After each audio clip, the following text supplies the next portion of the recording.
Ya, ahí estoy compartiendo pantalla. Entonces vamos a la clase número 8. La clase pasada clasificamos puntos críticos para funciones de dos variables, x y, si trabajamos con eso.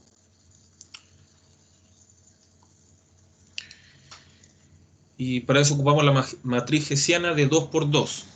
¿Sí? Ahora vamos a ver un ejemplo más de eso. Tal vez les envíe también documentos de ejercicios resueltos con eso para que puedan ver más ejercicios. Obviamente siempre es recomendable que ustedes busquen más ejercicios. Sí, porque hay una infinidad de ejercicios, uno obviamente no puede hacerlo todo en clase. Así que esa es la recomendación. Hoy día vamos a ver uno más, que como les prometí, una función que tuviera más de un punto crítico. ¿Sí? Las funciones pueden tener toda la cantidad de puntos críticos que uno quiera. ¿Sí? Una cantidad finita, infinito, uno solo, ninguno, etc. Ya, entonces la vez pasada vimos una función de 2 por 2, o sea, de dos variables. Ahora vamos a ver la matriz de hessiana de 3 por 3, que va a servir para ver funciones de tres variables, encontrar sus extremos y puntos silla, aunque lo que más nos va a importar obviamente son los extremos. ¿Sí? Pero mientras estemos buscando los extremos, de repente nos vamos a tomar con puntos sillas también.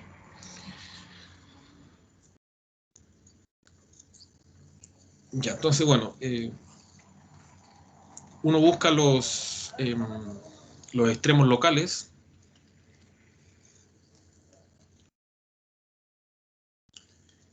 En el plano x y, sí, hasta el momento estamos hablando de funciones de 2 por 2, lo que vimos la vez pasada. Sí.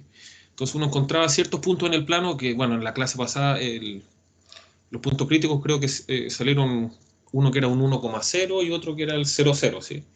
Pero bueno, cualquier punto del plano puede ser punto crítico. Ya, entonces ahora lo nuevo que vamos a hacer, para eso se va a ocupar el método de los multiplicadores de Lagrange. Así se lee esto, Lagrange.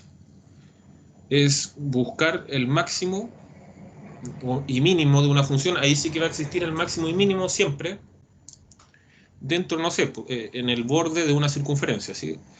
Mi dominio ahora va a ser solamente el borde de una circunferencia, o sea, bueno, una circunferencia, ¿sí? El borde de este círculo que dibujé, la parte de afuera es el borde, perdón, la frontera, digamos, ¿sí? Esa circunferencia. Ahí vamos a buscar dónde toma los valores máximos la función, ¿sí? Dos variables. Este dibujo que está acá está hecho para dos variables, pero también va a funcionar para tres variables, el mismo método. Pero la gracia que tienen las dos variables es que uno puede visualizar un poco las cosas que pasan. ¿Ya? Entonces eso es lo que vamos a ver hoy día. Y con multiplicadores de Lagrange termina la unidad número 1. Así que hasta ahí entraría en la prueba. Probablemente el viernes veamos un poco más de multiplicadores de Lagrange, porque aquí vamos a ver apenas cómo comienza el asunto. El viernes vamos a ver un poco más, ¿cierto? Más ejemplos. Y el lunes, a vuelta de la semana AA, de la semana de receso, ahí vamos a tener un repaso para la prueba y luego el control el viernes.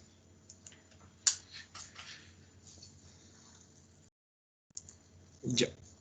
Entonces, volvamos al... Ahí cuando si les sale una duda, ustedes preguntan nomás, me interrumpen y les doy la palabra. Ya, esto fue lo que vimos en la clase pasada. Vimos cómo encontrar los puntos críticos y se encontraban haciendo el gradiente igual a 0. ¿Sí? En este caso, el gradiente sería de una función de dos variables, como se puede aparecer aquí, x e y. Y que el gradiente sea 0, ahí para ser exacto esto es 0,0, el vector 0, significaba que la derivada parcial respecto a x era igual a 0 y la derivada parcial respecto a y era igual a 0. Eso me daba un sistema de ecuaciones que si yo lo resolvía encontraba los puntos críticos. La vez pasada siempre daba 1, pero podemos tener todas las cantidades de puntos críticos cualquier cantidad de puntos críticos, ¿sí? Van a dar cualquier solución de este sistema va a ser un punto crítico.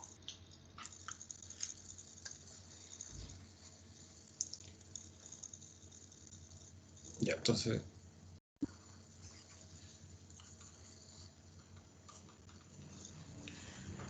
ya, una vez que uno encontraba los puntos críticos, los clasificaba usando la matriz hessiana. Sí, aquí en verde está la matriz hessiana. La matriz hessiana es la matriz de las segundas derivadas escritas en esta forma. Aquí la segunda derivada respecto a x, aquí derivo respecto a x, luego respecto a y. Aquí está la derivada de y y luego respecto a x, pero recuerden que ambas eran iguales, así que en realidad uno calcula solo 3 derivadas y las ordena en esos casilleros. Ya, uno le calcula el determinante a la hessiana y la evalúa en el punto crítico. ¿Sí? Estamos aquí en esta parte de aquí. Entonces hay 3 casos. Caso 1, el determinante me da un número mayor que 0. Caso 2, el determinante me da menor que 0. Y caso 3, el determinante es 0. En ese tercer caso yo no puedo decir nada, la matriz hessiana el criterio de la matriz hessiana no me aporta nada, así que si me llega a dar 0, no puedo hacer nada. Entonces tengo estos 2 casos importantes. Si el determinante es menor que 0, yo inmediatamente puedo decir que es un punto silla, que es los puntos que menos nos interesan, porque en esta clase por lo menos vamos a tratar de ver algún problema aplicado.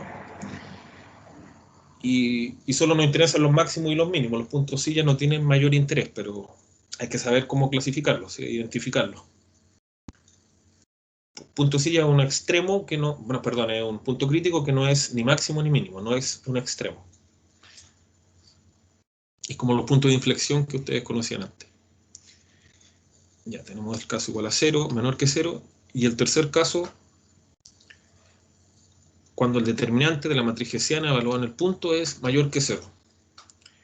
Es el caso que más nos interesa, donde vamos a tener un extremo local. El extremo local era que fuera máximo local o mínimo local. ¿Cómo lo identifico? Miro esta coordenada de la matriz hessiana. ¿Sí? Una vez que me doy cuenta que el determinante es mayor que 0, me fijo en esa coordenada, en esa entrada de la matriz. Si esa entrada de la matriz evaluada en el punto es mayor que 0, hay un mínimo local. En cambio, si es menor que 0, hay un máximo local.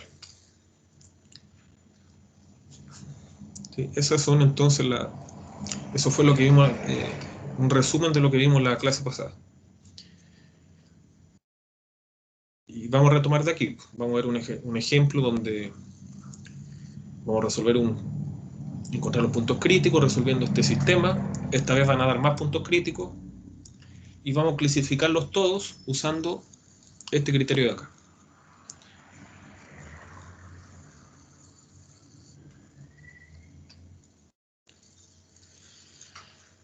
Ya, esa función que está ahí, queremos encontrar, clasificar los puntos críticos. ¿Sí? Vamos a encontrar una cierta cantidad de puntos críticos y vamos a ver si son extremos, puntos silla, o si no podemos decir nada acerca de ellos.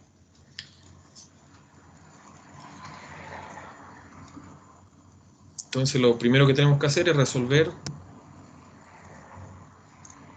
el gradiente, igualarlo a 0. Al 0 vector, que como son 2 variables, el 0 vector es 0,0.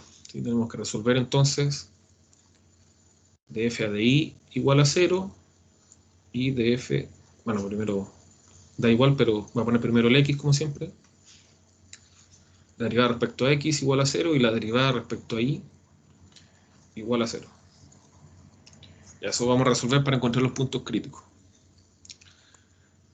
Ya, ¿qué es lo que es la derivada parcial de f respecto a x de esta función? Sería 4x cubo. Claro. Menos 4. Menos 4i, ¿cierto? Sí, 4i. Claro. Igual a 0, ¿cierto? La derivada de 1 es 0. Sí. Bueno, y de la misma forma, es más o menos simétrica esta función, si derivo respecto a y va a dar lo mismo, pero con y, si se fijan, ¿cierto? Fíjense que los cálculos son parecidos. Si derivo respecto de y, da 4y cubo menos 4x igual a 0.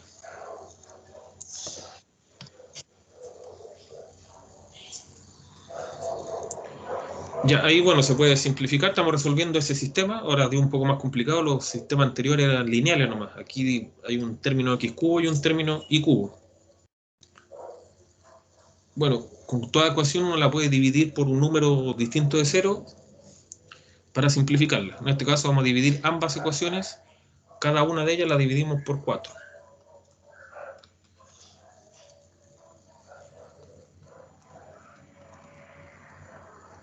Y ahí se simplificó un poco. Ya. Y lo que vamos a hacer ahora, probablemente no han visto ecuaciones de este tipo antes, y por eso les recomiendo buscar en la literatura, los libros que tengan a mano, ejercicios de este tipo resueltos, porque ahí van a ver hartos ejemplos de este estilo, ¿sí? Entonces, no son muy comunes estas ecuaciones. Pero se resuelven más o menos igual. Por ejemplo, de la primera ecuación despejo el y, ¿cierto? De ahí igual a x cubo.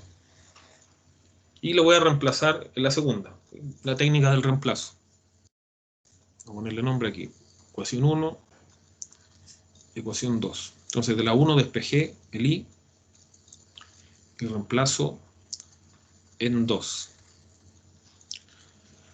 ¿Y qué se obtiene si reemplazo en 2? Bueno, vamos a hacerlo paso a paso. El y ahora vale x cubo.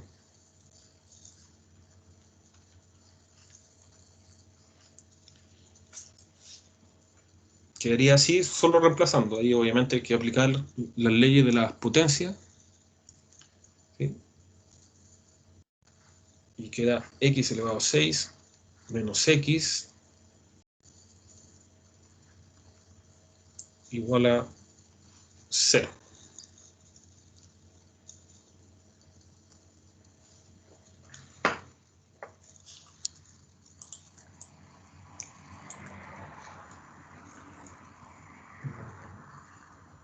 Ya. Entonces hay que factorizar esto de aquí. Bueno, se puede factorizar por x. ¿Sí? X por x a la 5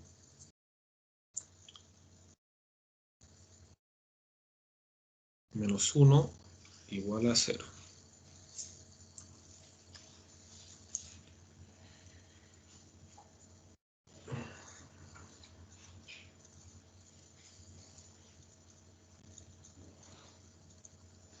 Profe, ¿Sí? ¿por qué aquí a las 6? Ah, sí, algo no me calzaba, gracias. Esa no es la regla de las potencias, ¿verdad? Es x a la 9. Sí, no entendía, pensé que había notado algo mal. Claro. Factorizo por x y me queda x a las 8. Ya, y ahora se facilita un poco más el problema. ¿Sí? Ahí sí estamos de acuerdo, ¿cierto? 3 por 3 es 9. Factorizo por x. Puedo seguir factorizando acá. El x a la 8 yo la puedo ver como un cuadrado, ¿cierto? X a la cuarta al cuadrado menos... Bueno, lo puedo ver como una diferencia. El x a las 8 menos 1 lo quiero seguir factorizando. Voy a verlo como una diferencia de cuadrado. Y ahí se transforma en una suma por diferencia. Entonces me avisan cualquier cosa, pero esto quedaría x a la 4 más 1 por x a la 4 menos 1.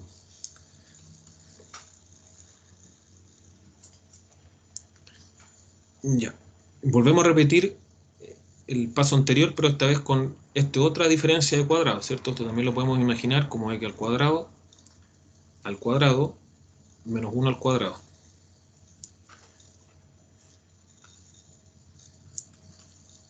¿Sí?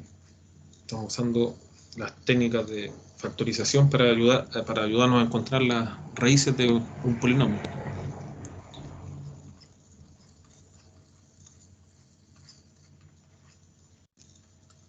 Sí, esto siempre se puede hacer, factorizar un polinomio para poder encontrar las raíces.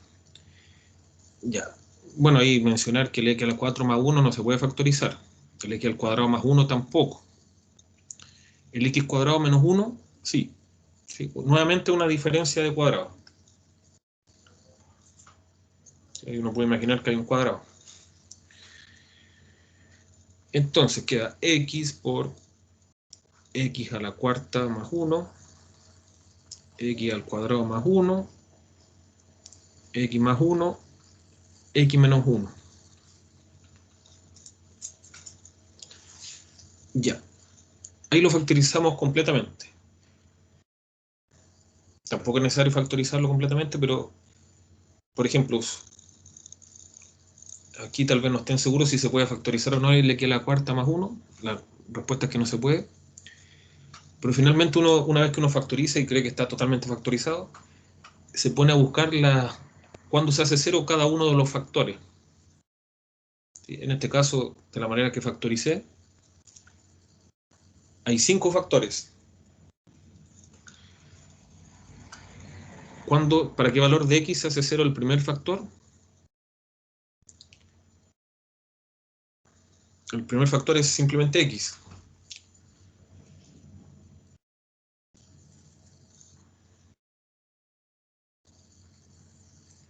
Se hace cero en cero, ¿verdad? Cuando x vale 0, x vale 0. No queda otra opción.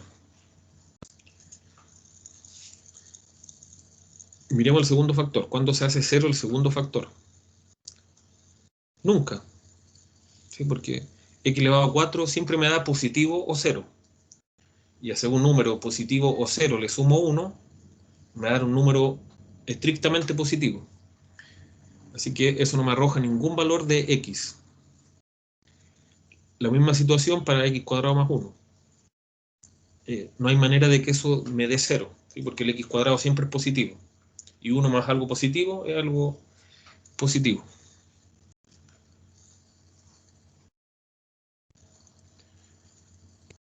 ¿Para qué valor se hace 0 este factor de aquí? X más 1. Menos 1. Claro, menos 1. Ya. Y en el último factor, el igual a 1. Ya, obtuvimos 3 valores distintos de x. Y a cada uno de esos valores de x le va a corresponder un y. Recuerden que los puntos son pares ordenados.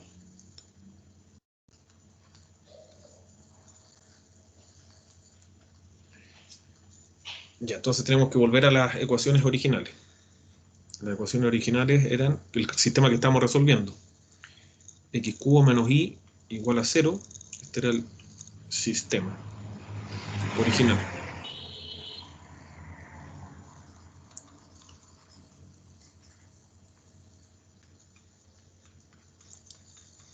Ya, ese era el sistema original. Ya, cuando x vale 0, ¿cuánto vale y? Tienen que mirar las ecuaciones del sistema original. Reemplazan el x por un 0.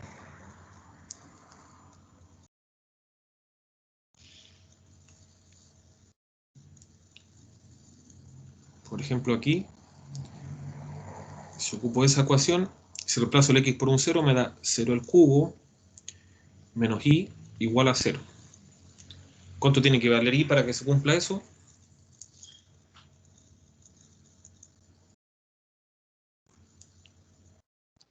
0. 0, ¿sí? Claro. Ya. Entonces eso nos da un punto crítico. Ya encontramos el primer punto crítico. 0, 0. Busquemos un segundo punto crítico, que es con el otro x que nos dio, cuando x vale menos 1. Cuando vale menos... bueno, ahí podemos ocupar cualquiera de las dos ecuaciones. Yo voy a ocupar la primera. Ustedes verifiquen que con la segunda también se cumple. Entonces, menos 1 al cubo, bueno, se va a dar menos 1. Menos 1 menos y tiene que ser igual a 0. Entonces aquí tengo menos 1 igual a y. ¿Sí? Pasé el y para este lado de acá. Por lo tanto, cuando el x vale menos 1, el y vale menos 1 también.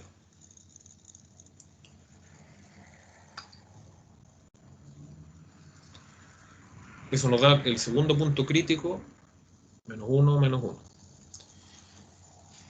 Y de la misma forma, el tercer punto crítico,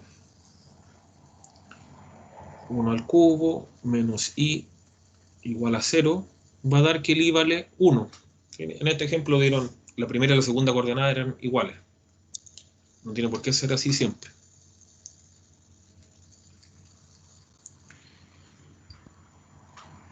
Ya. Entonces esos son los puntos críticos.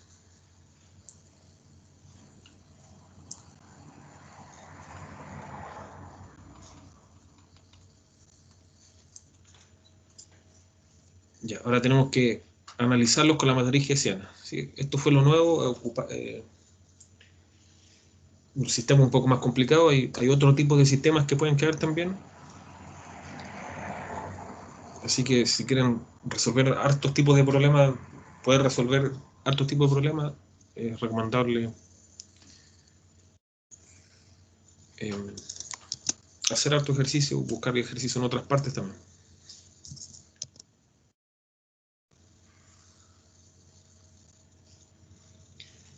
Ya, entonces vamos a clasificar los puntos críticos que encontramos.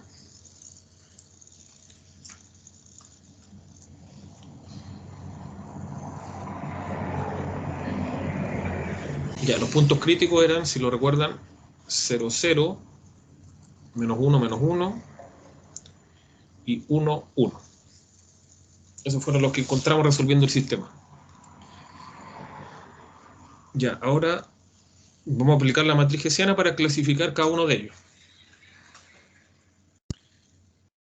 La matriz hessiana, voy a escribirlo aquí en pequeño, es la matriz de las derivadas parciales segundas.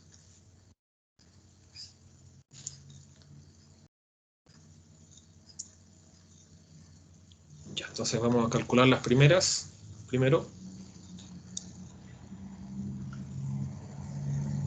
Bueno, ya lo habíamos hecho, ¿cierto? Estaba en la página anterior. Calculamos las primeras derivadas parciales para contar los puntos críticos. ¿Sí? Si recuerdan, eran, bueno, es cosa de derivar aquí de nuevo. 4x cubo menos 4i. Y la otra derivada parcial, 4i cubo menos 4x. Ya, eso ya lo teníamos. Ahora vamos a calcular las segundas derivadas parciales.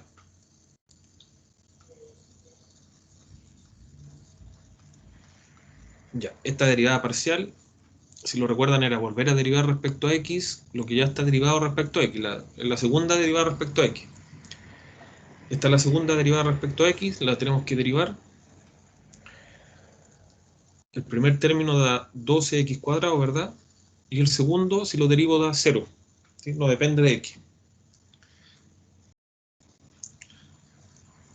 Ahora viene fxi, que como ya sabemos va a ser igual a fix.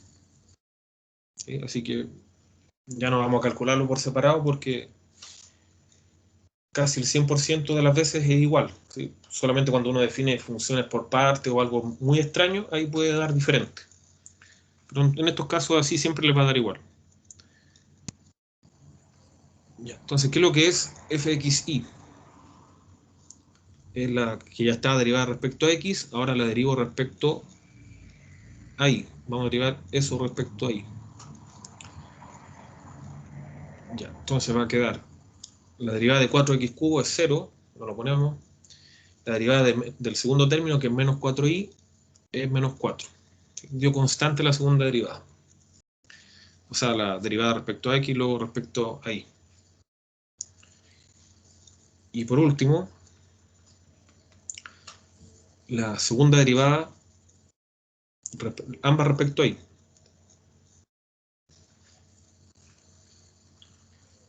Entonces hay que derivar esa función respecto a y. ¿Sí? Entonces va a quedar, bueno, el 3 pasa multiplicando al 4, ¿cierto? Queda 12 y al cuadrado. ¿Sí? La derivada de menos 4x respecto a y es 0. Ya, con esas entradas conocemos la matriz hessiana.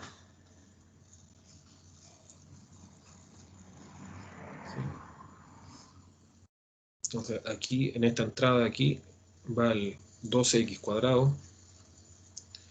En esa entrada y en esa entrada va el fxy y el fix.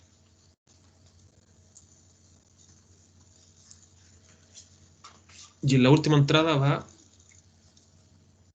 el fii, tal como se puede ver ahí. Ya, como tenemos varios puntos, vamos a calcular inmediatamente el determinante. Es más aconsejable hacer eso para ahorrar tiempo. Bueno, y siempre pueden hacerlo así. Calculamos el determinante de la matriz en general, para cualquier xy.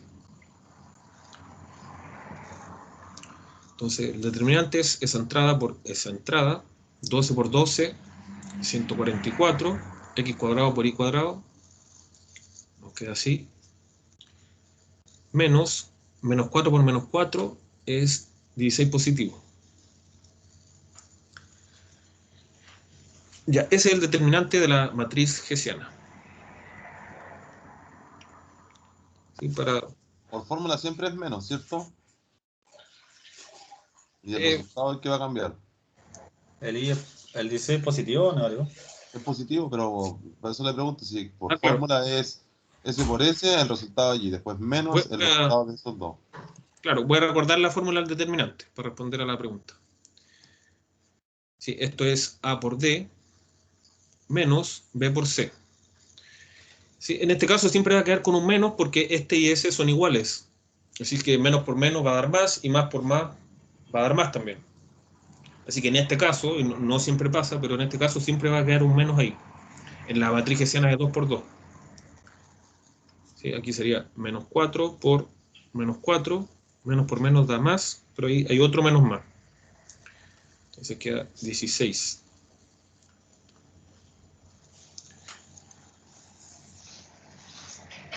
Ya, ahí es todo lo que tenemos que tener, el determinante de la matriz hessiana. Bueno, y también nos va a importar ese término de ahí, así que lo vamos a dejar por acá también.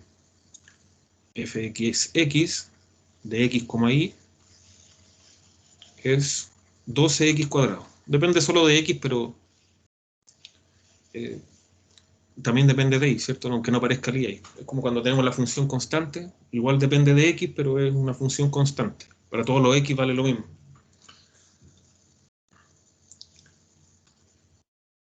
Ya, entonces empezamos a analizar los puntos para ver qué es lo que son. Entonces, el primer punto, bueno, el orden da lo mismo, pero vamos a elegir un orden, el 0, 0. Ya, ¿qué pasa con el 0, 0? ¿Cuánto es el determinante de h de x de 0, 0? ¿Sí? El x es 0, el y es 0. Bueno, lo importante es la fórmula de acá. Ahí reemplazo el x y el y por un 0.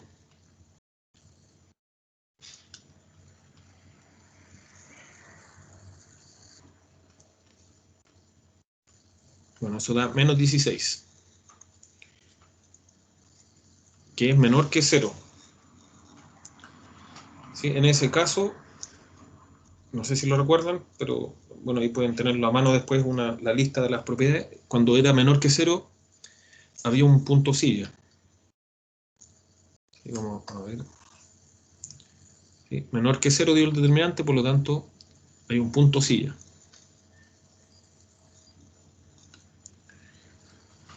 Ya, entonces en 0, 0 hay un punto silla. Veamos qué pasa en el segundo punto. Podría ser el menos 1, menos 1.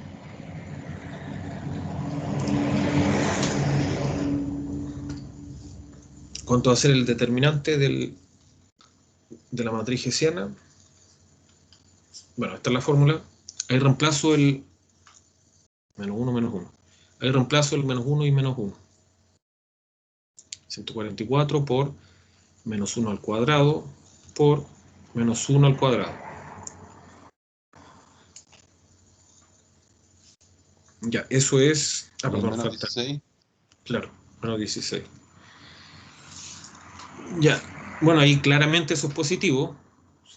Si hay algo que es claramente positivo, ustedes le pueden poner que es positivo, pero bueno, vamos a decir cuánto es el valor. 144 menos 16 es 120. 128, si no me equivoco. 138, ¿o no? A ver.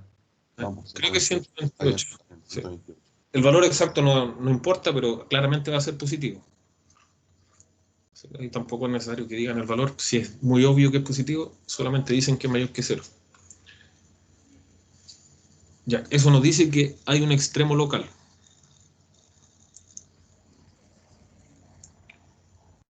Ya, sabemos que extremo, ahora veamos si es máximo o mínimo. Eso lo vemos con fxx evaluado en el mismo punto. Menos 1, menos 1. Ahí dejamos cuánto era fxx. Bueno, eso también va a ser positivo, ¿cierto? Es 12 por menos 1 al cuadrado.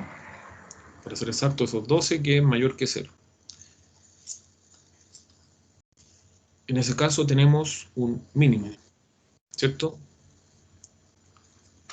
Claro. En este caso es parecido a ¿cómo se llama?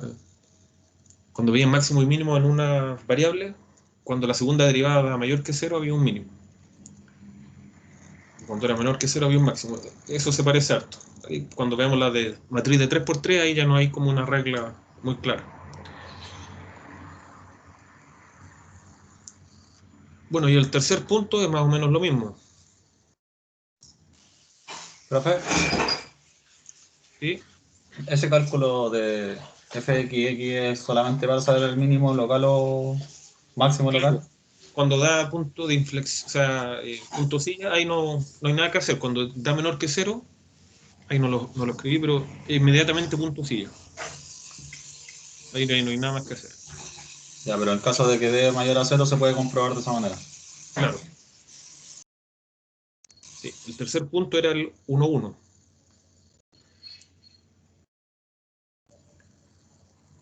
¿Sí? Bueno, y no cambia nada. A causa de esos cuadrados, evaluar en 1 y en menos 1 es lo mismo, así que en ese punto también va a haber un mínimo local. ¿Sí? En este caso no nos dio ningún máximo.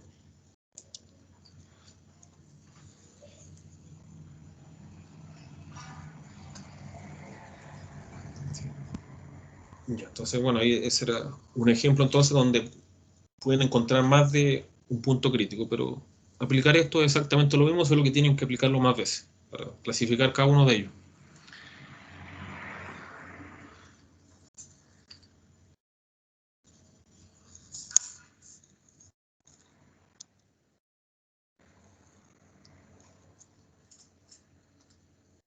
Entonces, vamos a ver un ejemplo también de la matriz hessiana de 3×3. Es un poquito más complicado aprenderse de memoria el criterio.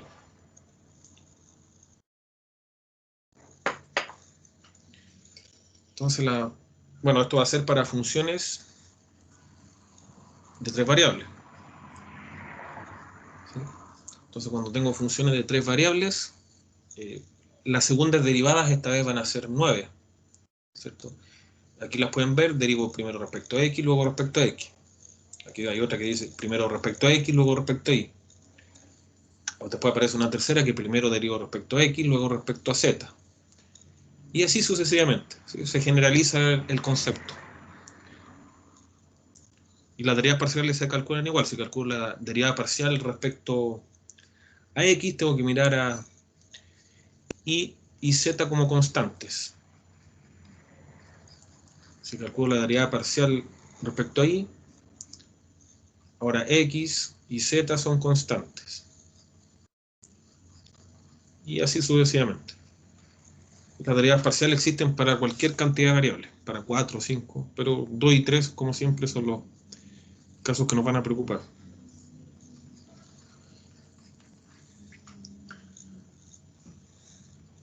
Entonces una matriz más grande de 3×3, tiene 9 entradas.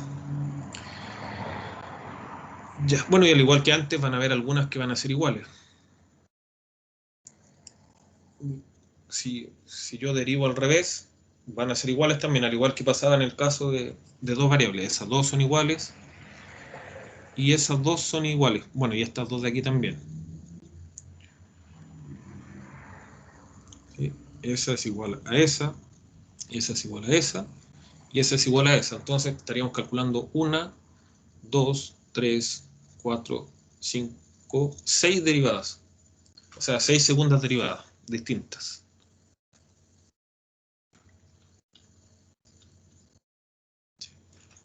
En realidad no hay que calcular nada, así que ojo con eso de no hacer cálculos de más.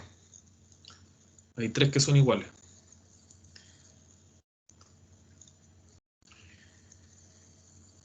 Ya, y a esta matriz le vamos a definir 2 submatrices. ¿Sí? Bueno, una matriz de tamaño 1, que es esa. Una matriz de tamaño 1. Y una segunda matriz de tamaño 2, que va a ser esa que está ahí. ¿Sí? Entonces me voy a tener que fijar en 3 matrices. Una de tamaño 1. Bueno, nunca hablan de matrices de tamaño 1 porque es como que fuera un número nomás. Una matriz de tamaño 2. Y la matriz completa que tiene tamaño 3, 3 por 3.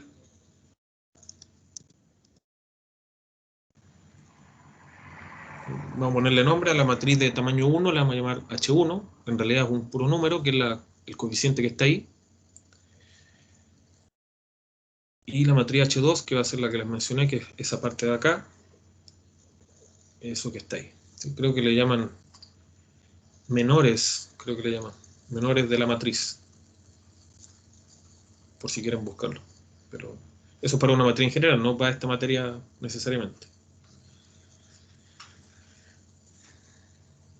Y ahí tenemos los dos menores, ¿sí? Esa matriz de ahí, esa más grande, y la matriz total es la hessiana, la común y corriente, el H.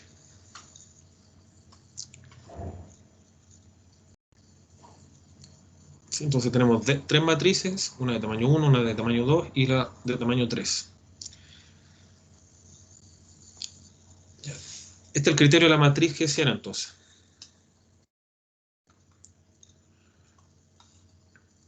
Ya, si el determinante de la matriz más pequeña, bueno, en realidad eso me va a dar un número, así que si ese número es mayor que 0, además se cumple que el determinante de la matriz de 2 por 2 también es mayor que 0, y el determinante de la matriz hessiana también es mayor que 0, si todos los determinantes de esas 3 matrices nos dan mayor que 0, tenemos un mínimo local. Ya, y el segundo, en realidad son solamente 2 casos que se tienen que saber de memoria. Y si les da otro caso, todos los demás casos van a caer en el tercer caso. ¿Sí? Así que solamente tienen que aprenderse o tener anotados el caso 1 y el caso 2. El caso 2 dice que el determinante de esa matriz que es un puro número, o sea, si el número es negativo, además el determinante de la matriz más grande es positivo, y el determinante de la hessiana completa es negativo, va a haber un máximo local. Entonces se va intercalando, parte con negativo, después el más grande positivo, y el más grande de todos vuelve a ser negativo.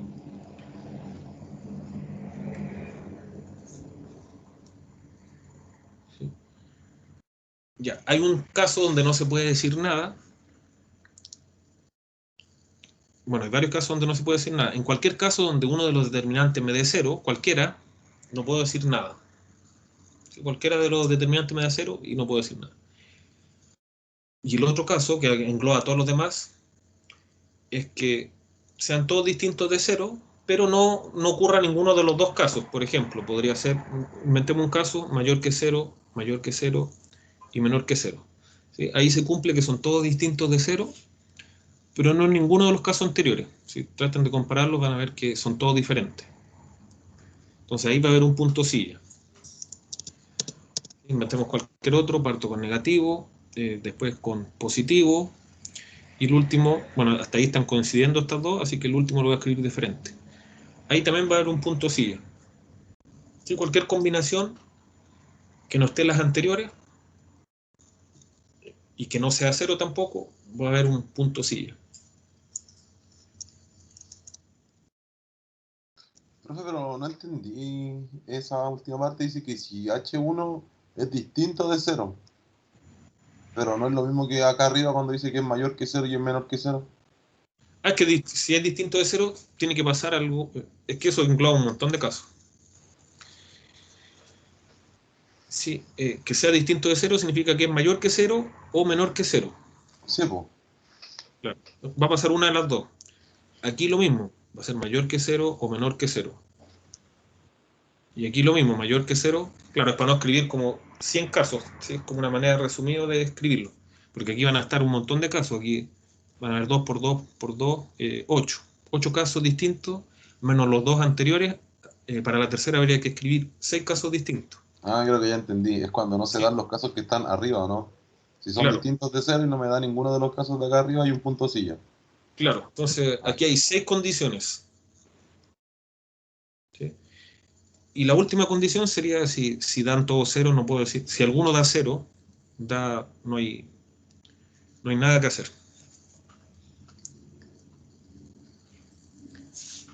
Claro, esa es la manera de aplicar el teorema entonces. Por eso le decía, apréndese solo el primero y el segundo. Y los demás los deducen simplemente porque no están en la lista. Y aquí, bueno, y como dice, todas las barras son determinantes. Ahí escribí, recuerden que el determinante se puede escribir así o así. Ahí para escribirlo más resumido puse barras, pero no significa valor absoluto.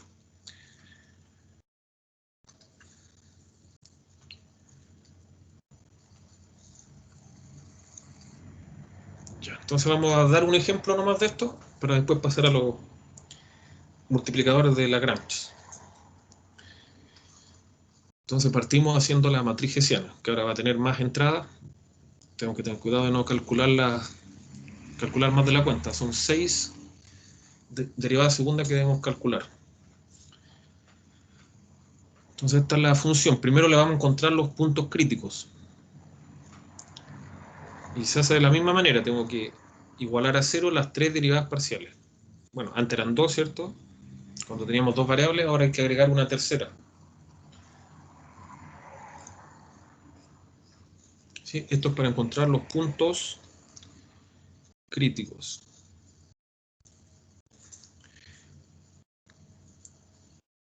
Ya, entonces derivo respecto a x,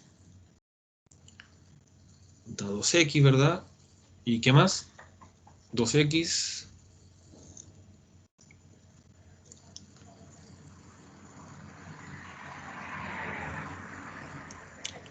menos y, ¿verdad? ¿Están de acuerdo? Estoy derivando. Profe, ¿ese es un 7Z o no? Claro, 7z al cuadrado. Sí, Ya vale.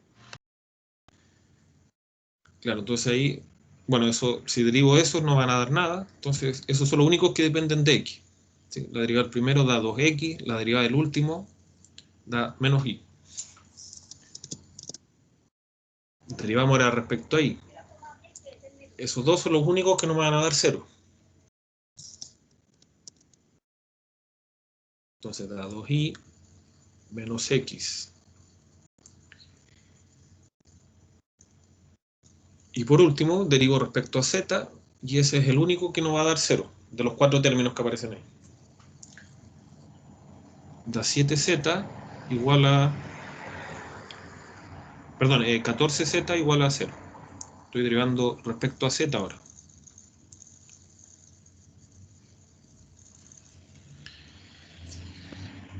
Ya, la última ecuación me da inmediatamente que z vale 0. ¿Sí? Así que sea cual sea los puntos críticos que encuentre, la tercera coordenada va a ser siempre 0. ¿Sí? Ahora vemos cuáles son los valores para y para x. ¿Sí? Z está aparte, z siempre va a ser 0. Y aquí no aparece z, así que resolvemos ese sistema ahora. Ya, entonces al igual que antes voy a despejar la y, por ejemplo. Sí, vamos. De ahí sale que y es igual a 2x de la primera ecuación. Entonces reemplazo. Esto sale de la primera. Reemplazo en 2. Esto es 1. Eso es 2. Ya, ¿y qué es lo que va a dar? Va a dar 2x. No, perdón, va a dar 2y por 2x me da 4x menos x igual a 0. Ahí está. Voy a hacer los pasos mejor. ¿sí? Tengo 2i menos x igual a 0, o sea, 2 por i, pero i vale 2x. Entonces da 4x menos x igual a 0. 4x menos x es 3x, y 3 por x igual a 0 implica que x es igual a 0. ¿Ya? Ahora reemplazo el valor de x en cualquier ecuación, ¿sí? En cualquiera de las ecuaciones que involucren a x. Aquí, por ejemplo, iba a dar que 2 por 0 menos i es igual a 0. O sea, i igual a 0. Así que queda 0 menos i igual a 0. I tiene que ser 0. Entonces ahí encontramos las tres coordenadas. Nuevamente nos dio un solo punto crítico.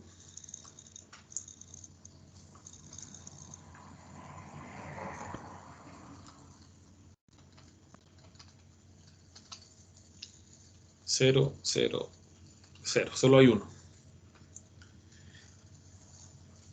Ya.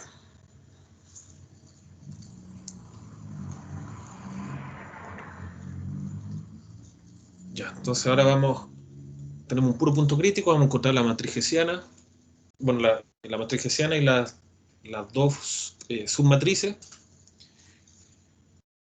para verificar qué es lo que cumple el punto crítico.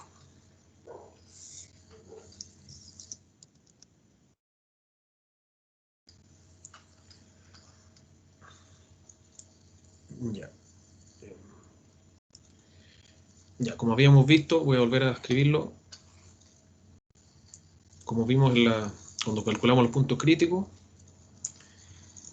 fx era 2x menos i, fi era 2i menos x, y fz, o sea, cada una son las derivadas parciales respecto a x, y y z. Esas eran las derivadas parciales. Entonces ahora vamos a calcular las segundas derivadas parciales para meter esos valores para crear la matriz hessiana.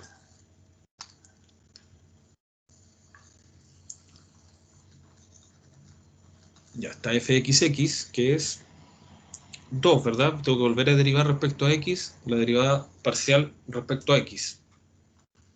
Da 2. Está después fxy, que es igual a fix. Fxy es la que ya está derivada respecto a x, ahora la derivo respecto a y. Eso da menos 1.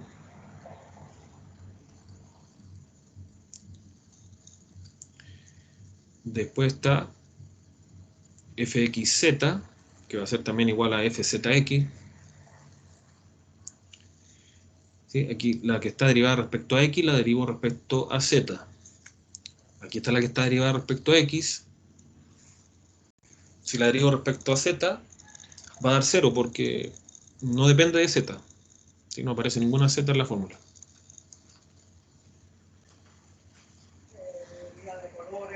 La siguiente que viene es f y z, puede ser, que es igual a fzi. La que está derivada respecto a y la derivo respecto a z. Da 0 de nuevo porque esto no depende de z.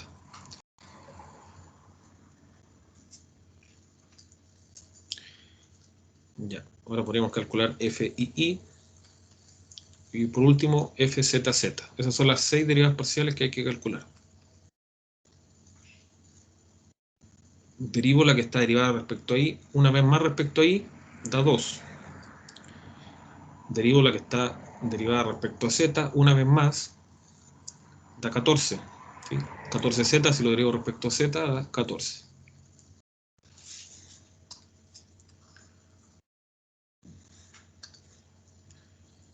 Ya, entonces escribimos la matriz hessiana. Aquí va xx, es 2, después viene xy, menos 1, después viene xz, 0. Aquí va, en la siguiente fila, va y No, ¿cómo es? Primero a la fila, después la columna. Va FI X. Sí, ahí pueden verificar. Sí, ahora estamos haciendo esa, va FI X. Sí, la segunda es todas las que parten con I. Y la No es más tercera, todas fácil las que verlo parten. como, profe, no es más fácil verlo como que siempre se parte con FXX y después hay que poner IXZX. Después uno pone Claro. FXI, después II, ZI. Sí, tiene razón. Es como por orden. Claro. Sí, bueno, viendo por filas, esta es la fila del X, la fila del Y y la fila del Z. Esta es la columna del X, la columna del Y y la columna del Z, sí. Ya, entonces aquí va, primero va la fila, ¿cierto? Y X. Y X está ahí, sería menos 1. Bueno, en este caso, como pueden ver, nos dieron solamente funciones constantes, así que no va a haber nada que evaluar. Ahora viene el II, que es 2. Después el IZ, que es 0. Después aquí viene el ZX, va a estar Z ahí, que es 0 0. también. Después el ZI, 0, ¿cierto? Y el ZZ, 14. Ya, bueno, y ahí, de ahí salen el H1, que sería el 2, y después el H2, que sería la matriz que está ahí.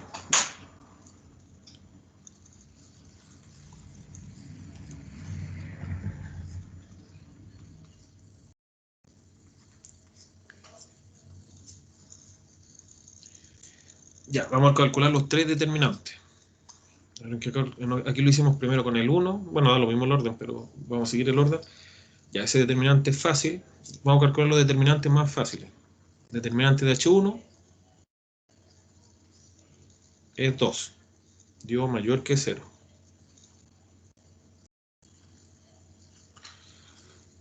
El determinante de H2 da 2 por 2, 4, menos 1, 3. Mayor que 0 también.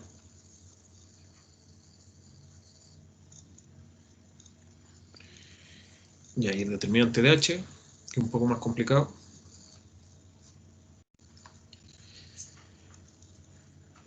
Ya, entonces vamos a calcular el determinante H. Bueno, aquí uno puede ocupar cualquier fila o columna, pero yo voy a ocupar la típica, que es la primera fila, ¿cierto? Pero se puede hacer, lo más conveniente sería ocupar la última fila o la última columna. Pero si no recuerdan bien determinantes, esta sería la manera típica, digamos. Entonces sería 2 multiplicado por el determinante de esa matriz. Y el determinante de esa matriz es 28. Vamos a hacerlo paso a paso por si alguien no recuerda los determinantes. Menos, me fijo en la segunda, en este valor de ahí, el menos 1. Sería menos 1 por esto es determinante, por el determinante, tengo que tapar esa y esa, de menos 1, 0, 0, 14.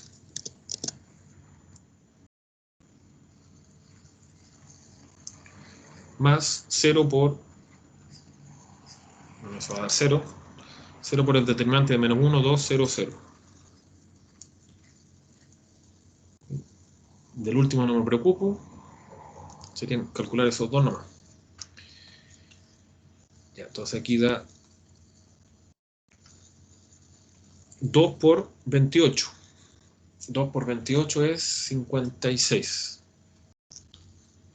Más, menos 1 con menos 1 es 1. 1 por menos 1 por 14 es el determinante de esa matriz, ¿cierto? Hay que restarle 0, pero eso no hace nada. Daría menos 14. Bueno, y el resultado final va a ser positivo, ¿cierto? 56 menos 14 da 42, que es mayor que 0. Dio todo positivo. Los tres determinantes. Entonces, ¿qué es lo que era el 0, 0? Otra vez nos dio un mínimo. ¿Sí? Era un mínimo local. ¿Sí? Cuando los tres determinantes dan mayor que 0.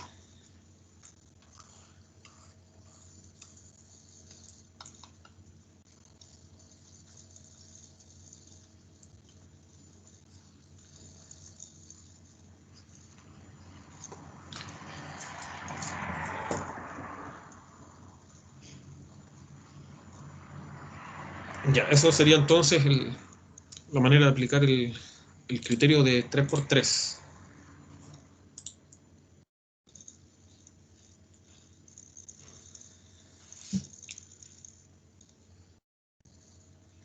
¿Ya quedó alguna duda de esta parte? Voy a revisar el chat porque, como ya saben, esto no me avisa.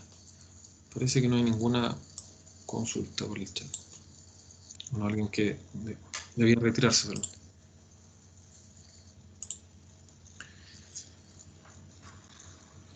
Profe, a mí no me quedó muy clara la parte final de los determinantes que se ocupan para sacar. O sea, no. Las matrices que se ocupan para sacar el último determinante. Ya. Ya, el H1, bueno, es una matriz que en realidad un número es una matriz de 1 por 1. ¿Sí? Esa parte que está ahí marcada. Ya, vale. ¿Sí? ¿Qué es lo que es el H2? Es una matriz de 2 por 2. Es esa matriz que aparece ahí. Siempre va a ser los que están en esa posición. ¿Sí? Por eso quedó 2, menos 1, menos 1 y 2. Entonces ahí tenemos tres matrices. Una de tamaño 1, una de tamaño 2, 2 por 2 y una de tamaño 3 por 3. El determinante de una matriz de 1 por 1 es el número nomás, no hay nada que calcular. No hay valor absoluto ni nada del determinante. El determinante de 2 por 2 ya sabemos cómo se calcula, 2 por 2, ¿cierto? Menos 1 por menos 1. Y el de 3 por 3 se ocupa con la técnica de cofactores que le llaman, o adjunto,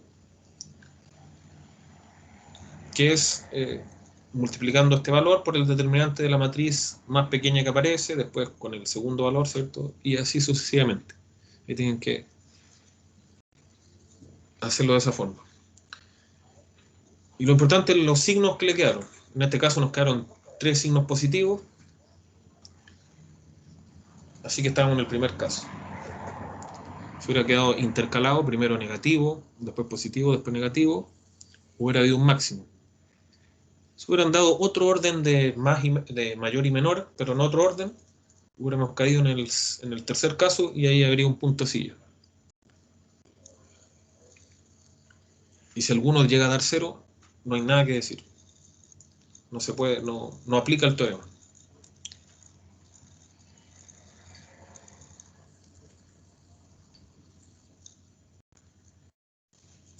Ya, entonces veamos ahora el tiempo que queda, un poquito de... Profe, ¿Sí? ¿podría explicar así de manera rápida cómo lo hizo con el de 3×3? Que no me quedó muy claro. ¿Cómo Solamente el calcular determinante. el determinante? Sí, Ya, porfa. ya. Voy a escribir cómo se calcula el determinante, voy a hacerlo en otra hoja en general. Ya, entonces uno tiene una matriz de 3 por 3. ¿Sí? Ya, si uno quiere calcular el determinante, que esta vez lo voy a escribir con barras. Ya, entonces aquí ponemos un más, menos y más. Vamos a usar la primera fila. Se puede ocupar cualquier fila de columna, pero cambian un poco los signos, pero siempre pueden hacer esto, de ocupar la primera fila. Vamos a ocupar la primera fila para calcular los determinantes. Ya, ¿cómo se calcula el determinante? Entonces, voy a tomar ese valor de ahí y voy a tapar la fila y la columna que aparece ahí. Entonces, aquí vamos a hacer tres cálculos. ¿Sí? Uno va con más. Entonces, aquí queda más A, el valor que está ahí, multiplicado por el determinante de la matriz que quedó luego de borrar el EHFI. Entonces sería EFHI. ¿Sí?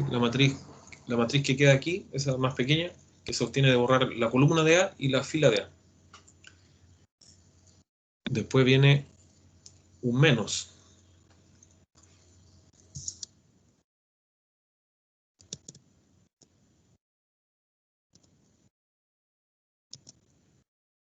Ya, ahora tomamos el menos. ¿Sí? Ya trabajamos con el A, ahora nos pasamos al B. Pero ahí va con un menos ahora. Sería menos B por, ya tengo que tapar la columna de B y la fila de B. Sería B por el determinante de la matriz obtenida al borrar la fila y la columna, que sería DFGI.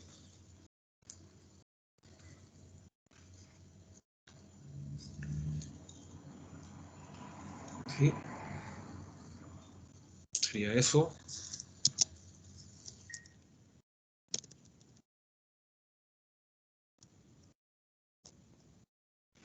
Ya, y ahora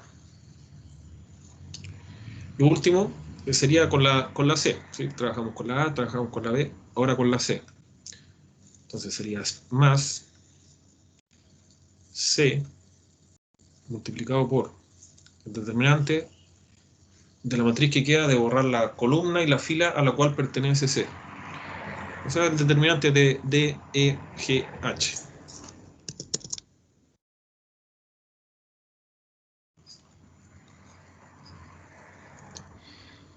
Bueno, y ahí obviamente hay que seguir trabajando. Ahí quedaría A por el determinante de esa matriz, que es E por I, menos H por F, menos B por ese determinante de la matriz de 2 por 2, que es D por I, menos G por F, más C por el determinante de esa matriz, que es DH menos GE.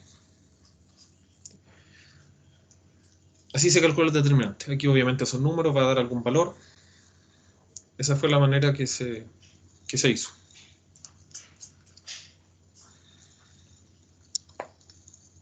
Ya, profe, gracias. De nada.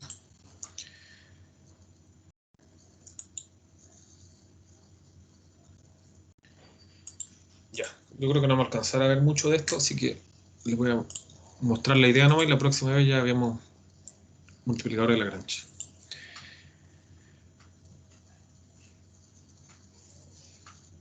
Ya, entonces, como les mencioné al principio, uno busca máximos y mínimos.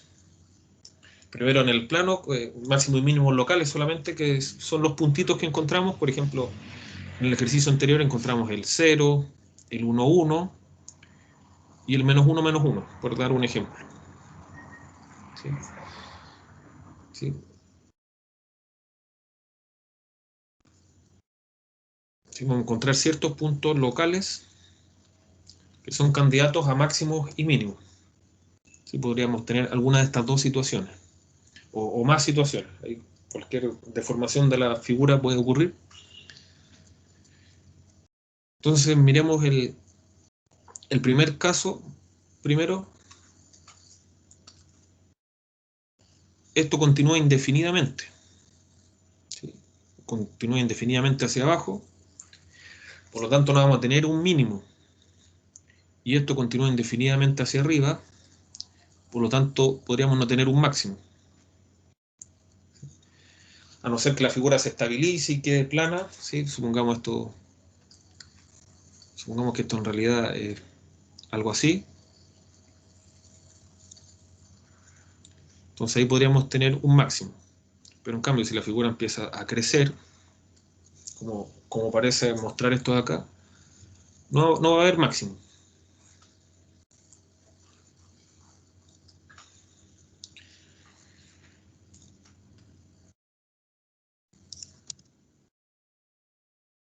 Ya, bueno.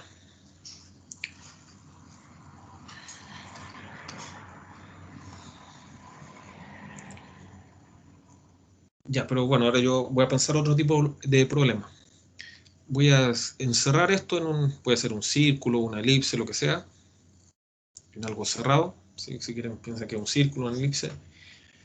Y bueno, lo que vamos a tratar de hacer al final es encontrar el máximo de la función dentro de esta elipse o de este círculo o de esta figura que tengamos, que por lo general vamos a trabajar con círculos por lo general o elipse. Pero cualquier figura cerrada serviría. ¿Sí? Tenemos una figura cerrada y acotada. Acotada significa que no crece, no es infinita para un lado. Una recta infinita no es acotada porque tiene puntos muy lejanos. Entonces vamos a buscar dónde la función toma los máximos y mínimos en esta circunferencia. Entonces uno encuentra los máximos y mínimos. Primero busca los mínimos locales y máximos locales, que son esos tres que encontramos en el ejemplo, por decir algo. Después tenemos que buscar los máximos y mínimos que están aquí en el borde. ¿Sí? Ahí en el borde puede que aparezcan ciertos puntos que nos den máximos y mínimos. Entonces supongamos ahí yo encontré, en el borde encontré 4, bueno, eso se van a resolver con el multiplicador de Lagrange, eso que escribí en rojo. Encontré 4 puntos que son candidatos a máximo y mínimo, más estos 3 puntos que también lo son, pero que lo encontramos de otra manera. Esos 3 del medio lo encontramos con la matriz hessiana, o sea, con los puntos críticos, ¿cierto? Con el sistema que hacíamos de las derivadas parciales. Entonces, finalmente uno lo que hace es comparar esos 7 puntos y ver cuál es el mayor y cuál es el menor, y eso van a ser el máximo, esta vez global, y mínimo global, pero sujeto encerrado en esta figura, ¿sí? Por ejemplo, ahí tenemos una figura acotada, supongamos que ese es todo el gráfico de la función. Sí, no es buen ejemplo, mejor vamos a ver el ejemplo que le escribí yo, porque esto no está diseñado para explicar esta parte de acá.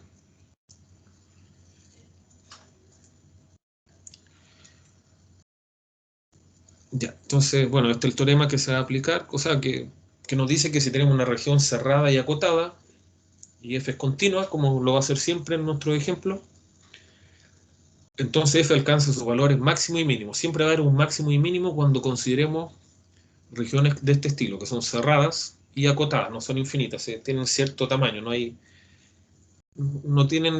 puntos demasiado lejos, ¿sí? Va a haber un límite de la distancia.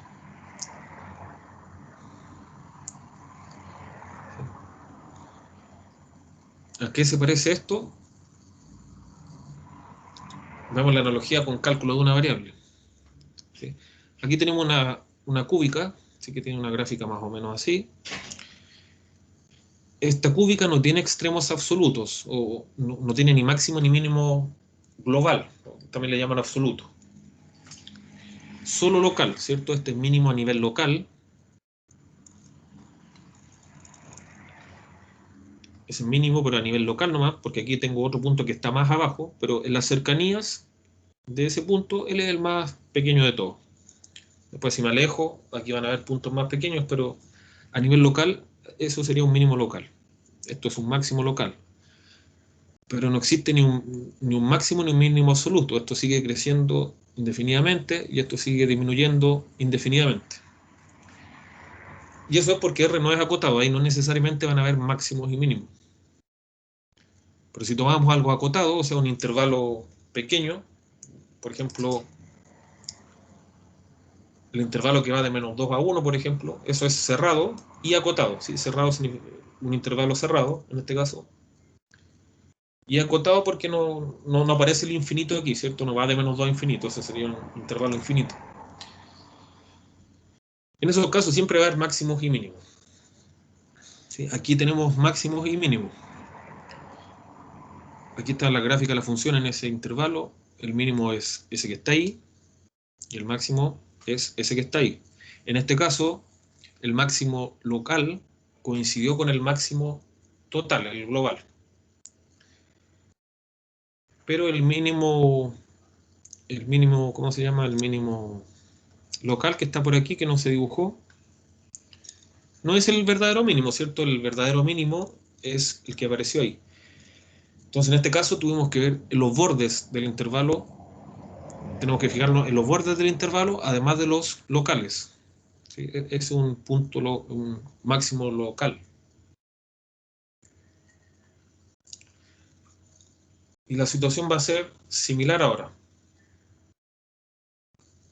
¿Sí? Aquí les tengo un dibujo, espero que se entienda.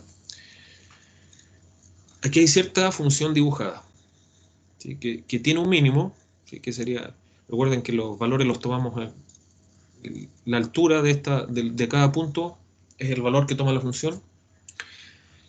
Así que la mínima altura de esta función está ahí, tal como se puede apreciar en el dibujo.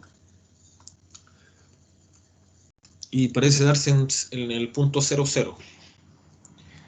Pero no hay máximo porque esta función sigue creciendo hacia arriba. ¿Sí? Esto sigue creciendo indefinidamente y obviamente uno tiene que cortar el dibujo, pero esto para arriba continúa creciendo. No va a haber un máximo, cada vez hay alturas más altas. En ejemplo solamente tenemos un mínimo local y que coincide con el mínimo total. Pero no hay ningún tipo de máximo acá. Pero ahora, ¿qué pasa si tomo, por ejemplo, me fijo solo en la imagen del círculo, por ejemplo?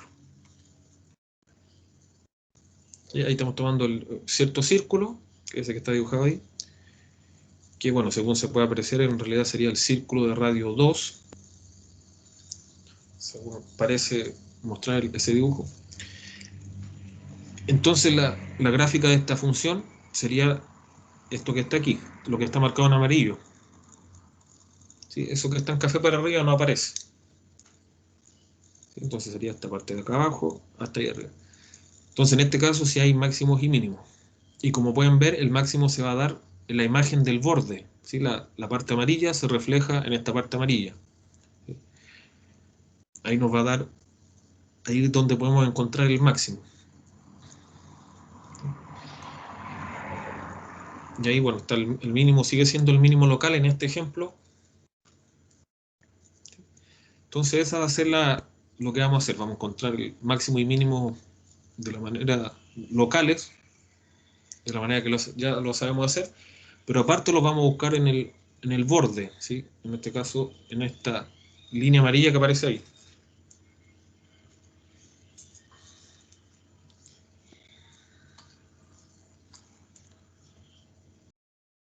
Esa es la idea, entonces. Les voy a mostrar el método nomás, ya no alcanzamos a hacer, quedan 4 minutos. De aquí partimos la próxima vez. ¿Sí? Solamente mostrarles las fórmulas que se van a resolver. Entonces eso es lo que les explicaba.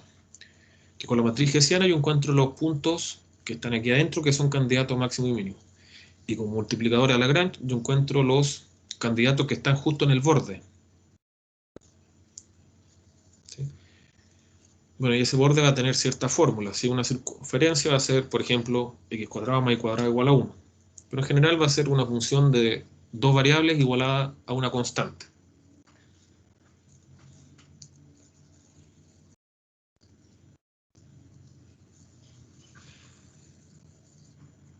Ya, el método 2×2. Con esto terminamos, solo para que lo vean. Entonces, para encontrar máximos y mínimos de una función sujetos a una cierta condición, g de x, y igual a c, se debe resolver este sistema. ¿Sí? Tenemos un gradiente, el gradiente de la función que queremos encontrar los máximos y mínimos, iguales a cierto valor lambda, multiplicado por el gradiente de g. ¿Sí? Y ahí me van a dar dos ecuaciones. ¿Sí? Con la primera ecuación me dan dos ecuaciones, que son estas de acá. Tengo que igualar cada derivada parcial. La derivada parcial respecto a x de f se iguala a lambda multiplicado por la derivada parcial de g respecto a x. Y lo otro que sale de la primera es que la derivada parcial de f respecto a y tiene que ser igual a lambda por la derivada parcial de g respecto a x. Y la otra condición es la condición que podría ser la circunferencia, como aparece ahí, o cualquier otro tipo de condición. ¿Sí? G de y, x, y igual a c. Entonces, en el caso de dos variables, tenemos que resolver un sistema de 3 ecuaciones. Sí, se ve bastante complicado, con los ejemplos se va a ir esclareciendo esto. Y para 3 variables va a ser lo mismo. El mismo sistema, solo que ahora va a aparecer una ecuación más porque tenemos una derivada parcial más. Sí, pero esto lo dejamos para la próxima vez. ¿Alguna consulta? No necesariamente sobre esto porque solamente le hice una rápida, le mostré un poco de lo que viene. Por mi parte no, profe. Todo claro. Ya, perfecto. Entonces, la próxima vez, el viernes partimos con esto, con los multiplicadores de Lagrange. Ya, pues, entonces, los dejo. Cuídense, nos vemos el viernes. Chao, profe, gracias. Nos vemos, profe. Chao, hasta luego. Tenga una buena semana. Chao, que esté bien. Igualmente, que les vaya bien.